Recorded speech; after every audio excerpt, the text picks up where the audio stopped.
Hey. So we're moving on from Yaakov Avinu, and now we get to do a new character study of one of our ancestors, Yosef. We have a bunch of stories about Yosef in this week's Parsha, in Parshat Vayeshev, and let's go through a bunch of them quickly.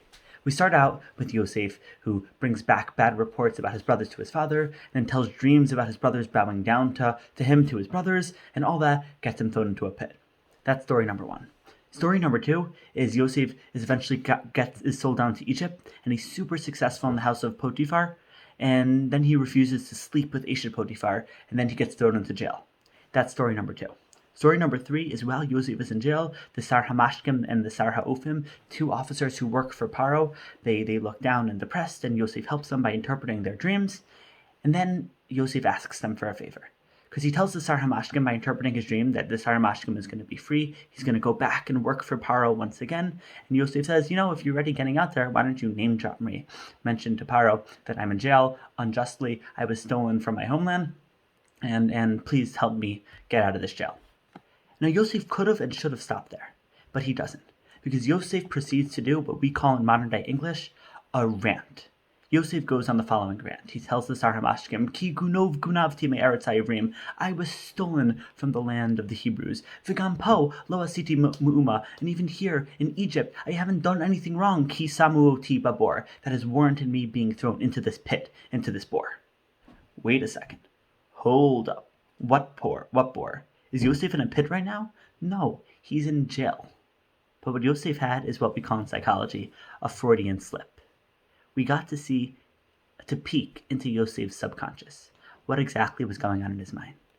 Yosef is essentially saying that his reality right now is no different than his reality a couple years ago when his brothers threw him into a pit. Yosef says, just like now, I didn't do anything wrong, and that got me thrown into a pit. So too back then with my brothers, I didn't do anything wrong, and that got me thrown into a pit. Yosef thinks his whole life is just this never-ending cycle of not doing anything wrong and still getting thrown into a pit.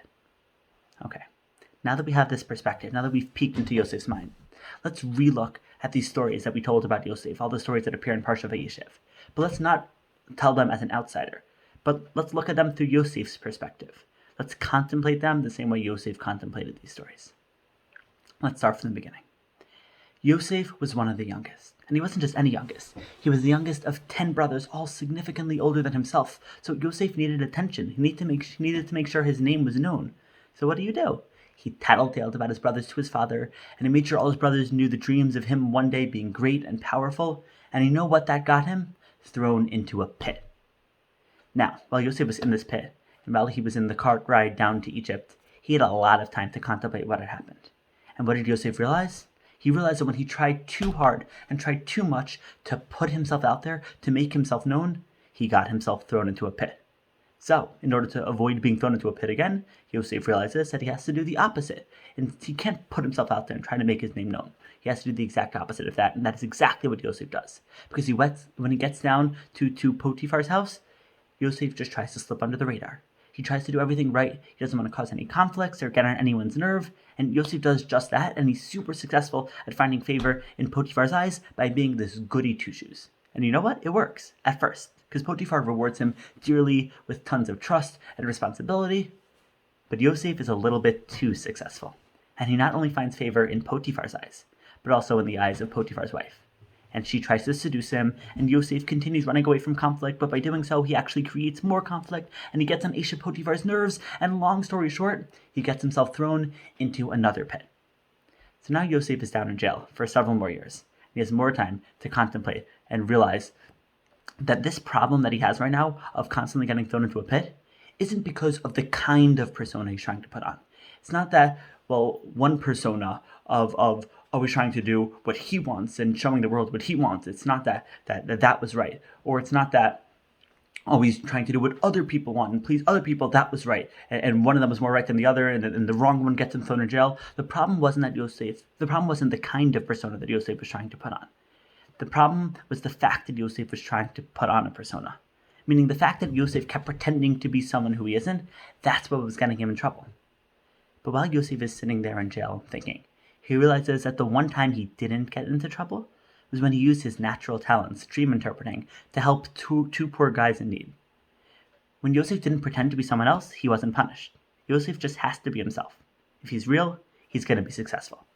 And we see that happens at the beginning of next week's Parsha. Because Yosef does something extremely risky.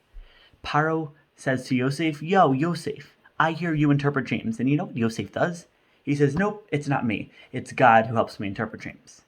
Now, Yosef pre-pit would have wanted to hype himself up. And he would have said, "Yeah, that's me. I'm the dream guy. Aren't I the best?" And Yosef pre-jail would have wanted to quietly not cause any trouble, not draw any attention to himself. And he would have just been like, I do dreams. But now Yosef takes a huge risk. He doesn't think about the way he wants to portray himself. He just acts naturally and speaks from the heart. And he uses his natural talent, dream interpreting, to help Paro, because that's what he's good at. And only by Yosef being real, acting real, and speaking in a real way, instead of putting on a show, that's how he's able to get out of the pit, and that's how he's able to stay out of the pit. The lesson's obvious. Be you. If God wanted you to be someone else, he would have made you someone else. But he didn't. He made you you. You have skills and talents and personality, and that's awesome. So don't put on a show to be the person you think other people want to see, because it won't be successful. Others notice when you're authentic, because you're talking and acting with your soul, not just with your arms and with your mouth. So be real, act and live according to what is God-given and natural to you. And trust me, you're going to do great things for yourself and for Am Yisrael and for the entire world.